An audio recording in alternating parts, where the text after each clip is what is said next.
시청하기 전에 구독과 좋아요 버튼 꼭 눌러주시면 영상 제작에 아주 큰 힘이 됩니다. 2024년 도쿄 가스미가세키. 일본 관가가 발칵 뒤집혔습니다. 문서 하나가 돌기 시작했는데 내용을 뜯어보니 이건 단순한 정책이 아니었습니다. 사실상 한국을 향한 선전포고나 다름없었거든요. 잃어버린 바다의 패권, 돈으로 다시 사오겠다. 자그마치 1조 원. 일본은 이걸 해사산업 강화법이라고 거창하게 포장했지만 우리 같은 업계 선수들은 딱 보면 압니다. 이거 다 죽어가는 일본 조선업에 달아주는 마지막 산소호흡기라는 거요. 왕년에 세계 1위였던 일본 조선. 지금 꼴이 말이 아니죠. 기술은 한국한테 깨지고 물량은 중국한테 치이고 점유율은 한 자릿수로 곤두박질 쳤습니다. 자존심 센 일본 장인들은 다 떠났습니다. 지방 조선소들 셔터 내린 지 오래입니다. 그런데 일본 정부가 이 꺼져가는 불판에 기름을 들이부은 겁니다. 이 1조 원 단순히 빚 갚으라고 준 돈 아닙니다. 그들의 속내 아주 노골적이고 치밀합니다. 바로 사람 없는 조선소를 만들겠다는 겁니다. 한국 상황 아시죠? 배 만들 사람은 없어서 난리인데 주문만 쏟아지는 거. 지금 우리 조선소들 인력난 때문에 골머리 앓고 있잖아요. 일본은 정확히 이 틈을 노린 겁니다. 야, 한국은 사람 없어서 쩔쩔매지. 우린 애초에 사람 안 써. 로봇이랑 AI로 다 채울 거야. 이마바리 같은 주요 거점 가보면 분위기가 살벌합니다. 우리가 알던 그 기름 냄새 나는 현장이 아니에요. 용접공, 배관공 안 보입니다. 죄다 최신식 로봇팔이고 자동화 설비예요. 일본 관료들 계산기는 이미 끝났습니다. 돈 1조 바르고 최신 장비 깔면 늙어가는 한국 기술자들 잡는 건 시간 문제다. 자본과 기술로 그냥 밀어붙이겠다는 거죠. 도면상으로는 솔직히 완벽해 보입니다. 오차 없는 기계, 24시간 안 지치는 로봇. 마치 1조 원짜리 미래 도시를 보는 것 같았을 겁니다. 그런데 이 똑똑한 양반들이 책상머리에서 놓친 게 딱 하나 있습니다. 배라는 물건이요. 수학 공식처럼 딱딱 떨어지는 게 아니거든요. 돈으로 기계는 사죠. 근데 30년 묵은 감. 그 끈적한 손기술은 돈다발로도 못 삽니다.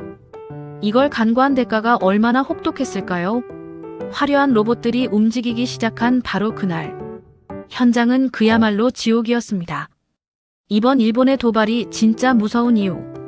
그건 바로 타이밍입니다. 아주 기가 막히게 치고 들어왔어요. 지금 우리 한국 조선소들 상황 다들 아시죠? 수주는 대박 났는데 속으론 비명을 지르고 있거든요. 가장 큰 딜레마 바로 사람이 없다는 겁니다. 지난 10년 조선업 불황이라는 긴 터널 지나오면서 너무 많은 피를 흘렸습니다. 거제, 울산 지키던 그 귀한 황금손 기술자들. 평택 반도체 공장으로 건설 현장으로 다 흩어졌잖아요. 지금 현장 가보면요. 배 만들어 달라고 주문서는 산더미처럼 쌓여 있는데 정작 용접기 잡을 손이 모자라서 발을 동동 구릅니다.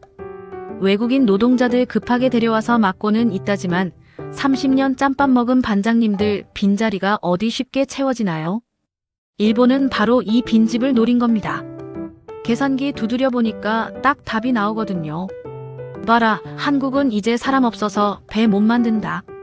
우리는 사람이 필요 없는 배를 만들겠다. 이게 일본이 1조 원 쏟아부은 디지털 야드의 진짜 속내입니다. 우리가 인력난 때문에 허덕일 때 자기들은 로봇 수백 대 깔아놓고 틈새 시장을 먹겠다는 거죠. 전략도 아주 얄밉습니다. 처음부터 어려운 배는 안 건드려요. 로봇으로 찍어내기 쉬운 중소형 선박부터 야금야금 뺏어오겠다는 심산입니다. 한국은 사람 구하느라 납기 밀리지. 우린 로봇이라 밤샘 작업도 거뜬해. 이렇게 나오면 선주들도 흔들릴 수밖에 없거든요. 이론상으로는 완벽한 시나리오죠. 인구 감소라는 시대적 흐름을 정확히 찌른 거니까요. 일본 신문들 보면 아주 신났습니다. 대한민국의 시대는 저물고 있다. 이제는 인간이 아니라 로봇이 이긴다. 보고 있으면 혈압 오를 정도입니다. 근데 정말 그럴까요? 조선소가 자동차 공장처럼 딱딱 떨어질까요? 버튼 하나 누르면 배가 뚝딱하고 튀어나올까요? 화려한 프레젠테이션 화면 속에서는 가능했겠죠. 하지만 기름 냄새 진동하는 진짜 현장에서도 그게 통할지는 두고 봐야 하는 겁니다. 일본 조선의 심장이라 불리는 이마바리. 그곳에 지어진 최첨단 스마트 야드의 문이 열렸을 때 그들은 뼈저리게 깨달아야 했습니다. 자신들의 계산식에 치명적인 오류가 있었다는 걸 말이죠. 일본 에이메현 이마바리시. 일본 조선업의 심장 같은 곳이죠. 여기에 축구장 10여 개 합친 괴물 같은 건물이 들어섰습니다. 이게 바로 1조 원 프로젝트의 결정체, I-10야드입니다. 근데 여기 들어가 보면요, 느낌이 진짜 묘합니다. 우리가 아는 그 조선소 풍경이랑 완전히 달라요. 귀 찢어질 듯한 쇳소리, 매캐한 용접가스 냄새, 하나도 없습니다. 마치 무슨 거대한 반도체 공장 들어온 것처럼 현장이 소름 끼칠 정도로 깨끗하고 고요해요. 회색 작업복 입고 땀 흘리는 기술자들은 온데간데 없고, 하얀 가운 입은 엔지니어 몇 명만 모니터 쳐다보고 앉아 있습니다. 그들이 자랑하는 게 디지털 트윈이란 기술인데요. 쉽게 말해 가상 공간에 똑같은 조선소를 하나 더 만든 겁니다. 철판 자르는 각도부터 불꽃 온도까지 컴퓨터가 미리 다 시뮬레이션 돌려보는 거죠. 오차 범위 0.1mm. 사람 눈대중으로는 절대 못하는 영역이라고 큰 소리칩니다. 설계도면 엔터 치면 거대한 크레인이랑 로봇 팔들이 알아서 착착 움직이는데, 이거 보고 있으면 일본 책임자들 표정 아주 가관이었습니다. 여유가 철철 넘쳤어요. 한국 조선소가 땀 냄새 나는 노가다판이라면 자기들은 우아한 IT 산업으로 진화했다는 거죠.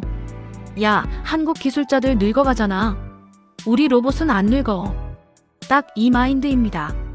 이 완벽한 시스템 안에서 불량률 제로, 꿈에 배가 나올 거라고 철석같이 믿은 거죠. 모니터 속 그래프는 죄다 정상 범위. 제어실엔 초록 불만 깜빡이고 모터 소리도 아주 부드럽습니다. 흠잡을 데 없는 그야말로 완벽한 출발처럼 보였죠. 하지만 이 똑똑한 양반들이 간과한 게 있습니다. 컴퓨터 화면 속 매끈한 3D 모델이랑 거친 바다 누벼야 할 쇳덩어리는 천지 차이라는 거요. 철판도 생물 같아서 휨과 뒤틀림이 제각각입니다. 수천도 불꽃 들이대면 제멋대로 수축하고 팽창해요. 근데 0과 1로 된 코드가 철판의 심수를 어떻게 알겠습니까? 아니나 다를까.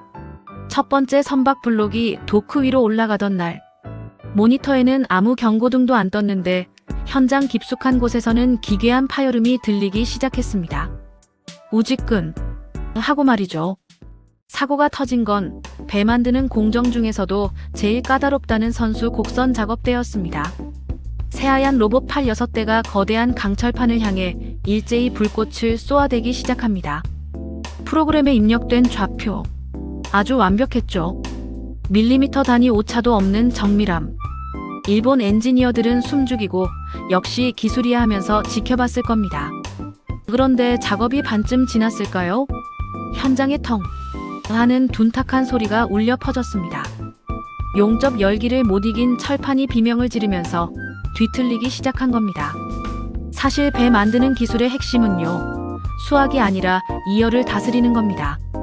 수천도 불꽃이 닿으면 쇠는 엿가락처럼 휘거든요. 이걸 잡는 건 100% 감각의 영역입니다. 우리 거제도 도크의 30년차 반장님들 보세요.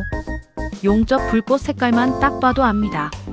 아, 지금 철판이 너무 달아올랐네. 그러면 본능적으로 토치 각도를 틀고 속도를 조절합니다. 심지어 망치로 두들겨가며 휜 곳을 펴기도 하죠. 교과서엔 절대 안 나오는 손끝에 박힌 데이터입니다. 근데 1조 원짜리 일본 로봇, 그 감이 없잖아요. 철판은 뜨겁다고 도망가는데 로봇은 입력된 좌표 그대로만 움직이는 겁니다. 철판은 이미 저만큼 휘어져 있는데 로봇 혼자 허공에다 불꽃을 쏘거나 이미 녹아내린 데를 또 지지고 있는 촌극이 벌어진 거죠. 결과는 뭐 안 봐도 뻔하죠. 겉보기엔 매끈하게 붙은 것 같았는데 초음파 검사기 되자마자 삐 소리가 요란하게 울립니다. 용접 부위 안에 기포 생기고 금 가고, 이른바 불량 용접입니다. 이거 이대로 받아나가면요, 파도 한 방 맞는 순간 배가 찢어집니다. 대형 사고죠. 중앙통제실은 난리가 났습니다. 하얀 가운 입은 엘리트들, 얼굴이 하얗게 질려서 뛰어다닙니다. 데이터 다시 까보고 코드 점검하고 입력값 완벽한데 도대체 왜 이러냐? 책상 치고 소리 질러봐야 답이 나옵니까? 이 양반들이 간과한 게 변수거든요. 바닷바람 세기, 그날 습도, 철판의 미세한 두께 차이. 현장엔 수만 가지 변수가 있는데 우리 장인들은 그걸 온몸으로 싸워가며 잡는 거고, 온실 속 화초 같은 로봇들은 미풍 하나에도 길을 잃고 헤매는 겁니다. 더 환장하는 건 그 다음입니다. 기계가 망쳐놓은 이 거대한 고철 덩어리. 이거 수습하려면 결국 사람이 들어가야 하거든요. 다 뜯어내고 그라인더로 갈아서 다시 붙여야 합니다. 근데 지금 일본 조선소에 누가 있습니까? 그걸 수습할 진짜 기술자가 씨가 말랐잖아요. 현장 지휘하던 은퇴한 노장은 고개 절레절레 흔듭니다. 안전 못 쓰고 달려올 숙련공들은 이미 10년 전에 다 잘라버렸으니까요. 최첨단 기술의 상징이라던 스마트 야드. 순식간에 거대한 불량품 야적장으로 변해버렸습니다. 그리고 이 아수라장 속에서 그들이 애써 덮어두었던 판도라 상자가 기어이 열리고 맙니다. 로봇이 멈춰 선 현장. 그 넓은 곳에 정적이 흐릅니다. 관리자들이 급한 불 끄겠다고 부랴부랴 모셔온 게 누군지 아십니까? 은퇴한 지 10년도 넘은 지팡이 짚은 70대 어르신들이었습니다. 이 노장들이 찌그러진 철판 보자마자 뭐라고 했을까요? 바로 혀를 찹니다. 쯧쯧. 도면 그린 놈이나 로봇 돌린 놈이나 배가 뭔지도 모르는 놈들이 일을 저질렀구만. 일본 조선업이 무너진 거 사실 돈이 없어서가 아니에요. 자기들 스스로 그 귀한 사람을 내쳤기 때문입니다. 기억하시는 분들 계시겠지만 2000년대 초반에 일본 기업들 사이에서 유행처럼 번진 게 있습니다. 바로 구조조정, 원가 절감입니다. 기름밥 먹는 현장직들 월급이 너무 세다. 그냥 싼 외주 업체 쓰자. 이 논리로 숙련공들을 대거 해고해버렸습니다. 근데 이게 단순히 사람 몇 명 자른 게 아닙니다. 수십 년 동안 선배에서 후배로 전해지던 노하우. 그 거대한 도서관을 통째로 불태워버린 거나 마찬가지예요. 그렇게 10년이 흘렀습니다. 어떻게 됐을까요? 기술의 맥이 완전히 끊겨버린 겁니다. 지금 일본 조선소 사무실 가보면요. 도쿄대, 교토대 나온 엘리트 설계자들 넘쳐납니다. 최신 CAD 프로그램으로 도면 기가 막히게 그려요. 근데 문제는 그 도면이 현실을 모른다는 겁니다. 사람 팔이 들어갈 수도 없는 좁은 구석에다 용접하라고 그려놓고 중력이랑 정반대 방향으로 블록을 쌓으라고 지시합니다. 현장 용어로 이걸 종이배라고 합니다. 물에 띄우면 바로 가라앉는 종이 위에서만 완벽한 배. 우리 한국은 안 그럴까요? 설계자가 현장 내려가면 반장님들한테 욕 한 바가지 먹습니다. 야, 네가 들어와서 한번 떼워봐. 이게 되는 각도냐? 치열하게 싸우면서 배우는 거죠. 그래서 우리 도면은 살아있는 도면이 되는 거고요. 근데 일본은 그 싸움 자체가 안 됩니다. 현장에 호통 쳐줄 어른이 없으니까요. 매뉴얼만 앵무새처럼 읊어대는 젊은 관리자랑 시키는 대로만 움직이는 멍청한 기계들 뿐입니다. 뒤늦게 불려온 70대 노장이 떨리는 손으로 토치를 잡아보려 했지만 역부족이죠. 그 기술을 이어받았어야 할 3040세대, 이른바 허리라인이 전멸했거든요. 일본이 잃어버린 10년. 1조 원 돈다발로 건물은 짓고 로봇은 샀을지 몰라도 이 뻥 뚫린 시간의 공백은 절대 못 메웁니다. 기초공사부터 흔들리는 일본의 부활 프로젝트. 근데 진짜 재앙은 아직 시작도 안 했습니다. 이렇게 엉망이 된 도크 위에 올라갈 다음 타자. 그게 하필이면 세상에서 제일 예민하고 위험한 그 녀석이었거든요. 일본 조선소가 마주한 진짜 절망. 로봇이 고장난 것보다 더 끔찍한 악몽이 기다리고 있었습니다. 바로 LNG라는 세 글자 때문입니다. 액화천연가스 운반선. 요즘 전 세계 선주들이 없어서 못 산다는 급에 맞습니다. 한국이 전 세계 물량 90%를 독점하고 있는 K조선의 자존심이자 밥줄이죠. 근데 입에 만드는 거요. 앞서 본 철판 용접이랑은 차원이 다른 문제입니다. 핵심은 딱 하나 온도입니다. 천연가스를 액체로 꽉꽉 눌러 담으려면 영하 163도라는 상상도 안 되는 극저온을 유지해야 하거든요. 이 온도가 얼마나 무서운지 아십니까? 일반 강철은요, 영하 163도에 닿는 순간 유리 조각처럼 쩍하고 깨져버립니다. 와장창 하고요. 그래서 특수 합금 쓰고 완벽하게 단열 처리를 해야 하는 겁니다. 바늘구멍만 한 틈이라도 생기면 가스 새어나오고 배 전체가 그냥 거대한 냉동 폭탄 되는 거예요. 일본도 이걸 아니까 1조 원 프로젝트의 핵심 목표를 한국형 LNG 화물창 기술 복제로 잡았습니다. 속내는 뻔하죠. 우리도 예전에 동그란 모양 모스 타입 만들어봤어. 한국이 하는 네모난 도면만 있으면 금방 따라하지. 근데 이게 엄청난 착각이었습니다. 이 멤브레인 화물창 내벽 붙이는 작업. 이거 기계가 못합니다. 사람이, 그것도 거의 신의 경지에 오른 장인만이 할 수 있는 영역이거든요. 머리카락 두께보다 얇은 오차 싸움입니다. 숨소리조차 죽여가며 특수 접착제 바르고 용접하는 그 과정은 말이 용접이지 그냥 정밀한 외과 수술이에요. 우리 한국 조선소엔 이 작업만 10년, 20년 한 특급 기량자들이 수두룩합니다. 보물 같은 분들이죠. 하지만 일본 스마트야드에 누가 있습니까? 매뉴얼 들고 덜덜 떠는 초보자들, 그리고 멍하니 서 있는 로봇뿐이잖아요. 결과는 뭐 안 봐도 비디오죠. 일본이 야심차게 건조하던 시범 선박 테스트 날, 탱크 안에 액체 질소를 채워넣자마자 난리가 났습니다. 계기판 바늘이 미친 듯이 요동치는 겁니다. 야, 압력 떨어진다. 가스 샌다. 어디선가 미세한 균열이 생긴 거죠. 하얀 냉기가 뿜어져 나와서 선체 바닥을 꽁꽁 얼려버렸습니다. 수천억짜리 배가 바다 구경도 못 해보고 그 자리에서 거대한 산업 폐기물이 되는 순간이었습니다. 일본 기술진들 아주 망연자실했겠죠. 도면대로 했는데, 시키는 대로 했는데 왜 터지냐고. 울분을 토해도 소용없습니다. 그 사람들은 몰랐던 겁니다. 한국이 이 기술 완성하려고 지난 30년 동안 얼마나 많은 피와 땀을 흘렸는지, 그 처절한 시간의 무게를 돈으로 사려고 했으니 탈이 날 수밖에요. 일본이 1조 원 태우며 제자리 걸음하는 동안 바다 건너 우리 한국에서는요, 더 충격적인 장면이 연출되고 있었습니다. 일본을 완전히 좌절시킨 결정적 한방. 너희랑은 노는 물이 다르다. 격이 다르다는 게 뭔지 이제 제대로 보여줄 차례입니다. 일본이 깨진 화물창 부여잡고 한숨 푹푹 쉬던 그 시각. 대한민국 거제도 앞바다는 완전 축제 분위기였습니다. 팡! 하는 소리와 함께 샴페인이 산산조각 나고 웅장한 백고동 소리가 바다를 울립니다.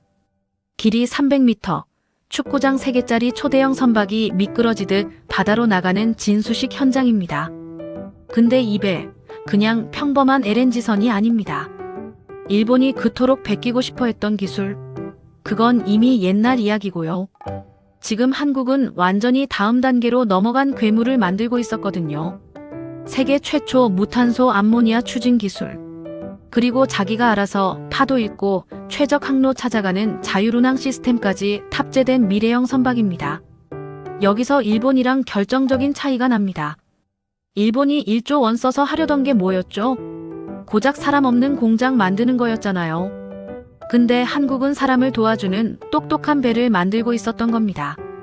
베테랑 선장님들 노하우를 AI한테 학습시켜서 사고 안 나고 기름 덜 먹는 배를 만드는 기술. 사람을 자르는 게 아니라 사람 능력을 극대화하는 기술. 이 철학의 차이가 바로 초격차를 만든 겁니다. 전 세계 선주들 반응 아주 뒤집어졌습니다. 일본 영업사원들이 우리도 로봇 써서 싸게 만들어줄게 하면서 들이밀었지만 선주들은 콧방귀도 안 낍니다. 그 깐깐하기로 소문난 그리스 선박왕이 딱 잘라 말했다잖아요. 배는 곧 내 선원들의 목숨이다. 검증도 안 된 일본 로봇 실험실에 내 사람들 목숨을 맡길 순 없다. 결국 어떻게 됐냐고요? 그리스, 유럽 선주들. 위약금 수천억씩 물어가면서 일본이랑 맺은 가계약 다 취소하고 한국으로 달려왔습니다. 지금 우리 조선소 도크 꽉 찼습니다. 빈자리가 없어요. 돈 싸들고 와도 소용없습니다. 번호표 뽑고 4년 기다리세요. 이렇게 배짱 튕겨도 제발 만들어만 달라고 사정하는 상황입니다. 일본이 10년 전 기술 복제하려고 끙끙대고 있을 때 우린 수소 선박이니 원자력 추진선이니 하면서 이미 저만치 앞서가고 있는 겁니다. 따라올 테면 따라와 봐라. 근데 너희가 도착하면 우린 이미 거기 없을걸. 이게 바로 대한민국 조선업이 보여준 진짜 클래스입니다. 1조 원이라는 비싼 수업료 내고 나서야 일본은 뼈저린 진실을 마주하게 된 거죠. 그들의 프로젝트 책임자가 남긴 마지막 독백이 이 모든 승부의 결과를 말해줍니다. 일본 프로젝트 책임자였던 다나카 씨. 그 사람이 텅 빈 도크를 보면서 혼잣말처럼 이렇게 중얼거렸다고 합니다. 우리는 시간을 너무 우습게 봤다. 이 짧은 한마디에 이번 1조 원 전쟁의 결말이 다 들어있죠. 일본 정부는 돈이면 다 될 줄 알았습니다. 돈 쏟아붓고 최신 기계 사들이면 시간을 단축할 수 있을 거라고 믿었겠죠. 장인들이 평생 걸려 배운 기술, 그거 뭐 돈 주고 사오거나 하루아침에 훔쳐올 수 있을 거라고 착각한 겁니다. 근데 기술이라는 게요, 설계도 위에 있는 섬 몇 개나 컴퓨터 속에 있는 데이터 쪼가리가 아니거든요. 그건 수천 번, 수만 번 실패하면서 쌓아 올린 시간의 두께입니다. 한여름 40도 땡볕이랑 한겨울 살을 애는 칼바람 맞아가며 작업자들 몸에 문신처럼 새겨진 기억이라는 말입니다. 우리 한국 조선소가 왜 세계 1등인지 아십니까? 로봇이 좋아서요? 시스템이 좋아서요? 아니요. 기름때 묻은 목장갑 낀 그 투박한 손들 때문입니다. IMF 때도 그랬고 조선업 다 망한다고 했던 그 긴 암흑기에도 우리 기술자들은 현장을 지켰습니다. 월급이 밀려도 회사가 휘청거려도 내 배는 내가 마무리한다는 그 고집. 그 징글징글한 자존심이 지금의 대한민국을 만든 겁니다. 그들이 흘린 땀방울 하나하나가 모여서 일본은 감히 넘볼 수도 없는 거대한 해자를 만든 거죠. 이제 일본의 1조 원 프로젝트는 그냥 실패한 도박, 비싼 수업료로 남았습니다. 그들이 빚더미 위에서 우리에게 남긴 교훈은 딱 하나예요. 제조업의 본질은 결국 사람이다. 그리고 사람의 경험은 패스트푸드 햄버거처럼 돈 주고 뚝딱 사 먹을 수 있는 게 아니다. 지금 이 시간에도 거제, 울산, 목포의 밤은 낮보다 밝습니다. 용접 불꽃이 별처럼 쏟아지는 그 현장에서 우리네 아버지들은 묵묵히 세계 최고의 배를 만들고 계십니다. 가끔 뉴스 보고 불안해하는 분들 계시죠? 중국이 물량으로 쫓아오네. 일본이 기술로 견제하네. 근데 이제 웃으면서 대답하셔도 됩니다. 야, 너네가 돈으로 흉내낼 수는 있어도 우리가 바친 시간과 영혼은 절대 못 훔쳐간다. 이게 바로 대한민국 조선업이 증명해낸 위대한 승리의 기록입니다.